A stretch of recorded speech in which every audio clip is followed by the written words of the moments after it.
La guerre technologique mondiale a un nouveau front, l'Afrique.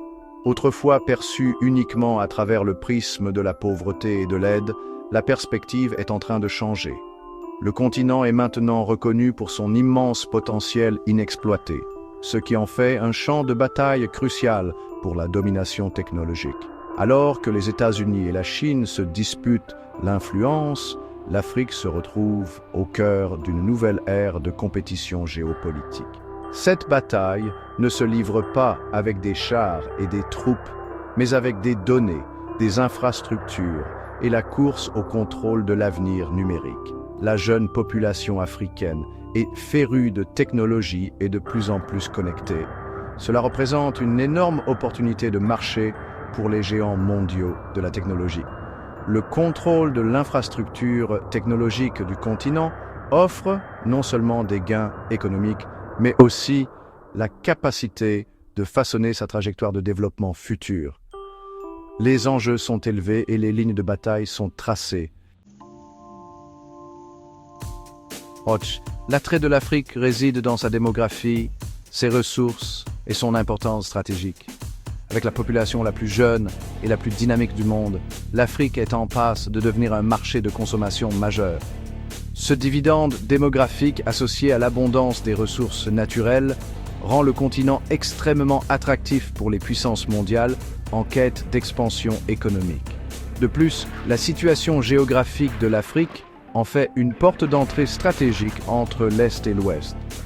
Le contrôle de ses ports, de ses routes commerciales et de ses infrastructures numériques offre un levier géopolitique important. Cette combinaison de potentiel économique et d'importance stratégique a transformé l'Afrique en un enjeu clé de la guerre technologique mondiale, attirant à la fois les investissements et la concurrence.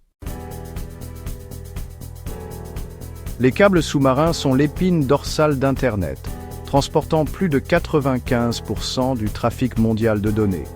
La connexion numérique de l'Afrique au monde repose en grande partie sur ces artères sous-marines. Des pays comme la Chine ont reconnu l'importance stratégique de ces câbles, investissant massivement dans la construction de nouvelles infrastructures et en sécurisant l'accès aux réseaux existants. Cet investissement donne à la Chine un avantage considérable dans le contrôle du flux d'informations et dans le façonnement du paysage numérique africain. L'Occident, mené par les États-Unis, tente de rattraper son retard en augmentant ses investissements dans des projets de câbles sous-marins pour contrer l'influence croissante de la Chine. Cette compétition pour le contrôle des artères numériques est cruciale pour déterminer qui façonnera l'avenir numérique de l'Afrique. Section 4. La ruée vers la 5G, l'emprise de Huawei en Afrique. Le déploiement des réseaux 5G est un moment charnière dans l'évolution technologique de l'Afrique. Le géant chinois de la technologie Huawei a établi une forte présence sur le continent, offrant des solutions 5G abordables aux pays africains. Cela a suscité des inquiétudes en Occident, notamment aux États-Unis, qui considèrent l'implication de Huawei comme un risque pour la sécurité et un outil d'espionnage chinois. Les États-Unis encouragent activement les nations africaines à adopter des alternatives 5G occidentales, les présentant comme plus sûres et plus fiables. Cependant, le rapport coût-efficacité de Huawei et son infrastructure existante lui confèrent un avantage important. Le choix entre Huawei et les alternatives occidentales place les nations africaines face à un dilemme crucial. Trouver un équilibre entre le progrès technologique et les préoccupations potentielles en matière de sécurité. Section 5. Le dilemme de la cybersécurité, protection ou contrôle. À mesure que l'Afrique se numérise, la cybersécurité devient primordiale. Cependant, la frontière entre la cybersécurité et la technologie de surveillance est souvent floue.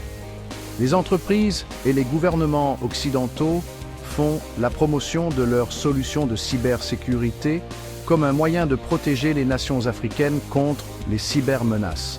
Or, ces mêmes technologies peuvent être utilisées à des fins de surveillance et pour réprimer la dissidence. Cette dualité représente un défi de taille pour les gouvernements africains. qui doivent sous-peser le besoin de cybersécurité et le risque accru de contrôle étatique et d'érosion de la vie privée. Section 6. Souveraineté des données. À qui appartient l'avenir numérique de l'Afrique? La question de la propriété des données est au cœur de l'avenir technologique de l'Afrique. Avec les énormes quantités de données générées par la population numérique croissante de l'Afrique, la question de savoir qui collecte, stocke et contrôle ces données devient cruciale. Actuellement, une grande partie de ces données sont stockées sur des serveurs situés hors d'Afrique, souvent détenus par des géants technologiques étrangers. Cela soulève des inquiétudes quant à la souveraineté des données et au risque d'exploitation. Les gouvernements africains sont de plus en plus conscients de la valeur de leurs données et réclament des réglementations qui garantissent que les données sont stockées localement et utilisées de manière responsable. La bataille pour la propriété des données sera un facteur déterminant pour façonner l'avenir numérique de l'Afrique et sa capacité à tracer sa propre voie. Section 7, tracer une voie, l'indépendance technologique de l'Afrique. L'Afrique est à la croisée des chemins dans la guerre technologique mondiale. Elle peut choisir de s'aligner sur l'une des grandes puissances, devenant dépendante de ces technologies et sacrifiant potentiellement sa souveraineté numérique. L'Afrique peut aussi aspirer à l'indépendance technologique en développant ses propres solutions et en encourageant les talents technologiques locaux. Cette voie exige des investissements importants dans l'éducation, les infrastructures et un environnement réglementaire favorable. En fin de compte, le succès de l'Afrique dans le paysage technologique mondial dépend de sa capacité à naviguer dans les complexités de ce nouveau champ de bataille, en tirant parti de ses forces et en forgeant une voie qui privilégie son propre développement et son autonomie. Les choix faits aujourd'hui auront des conséquences considérables pour les générations futures de l'Afrique.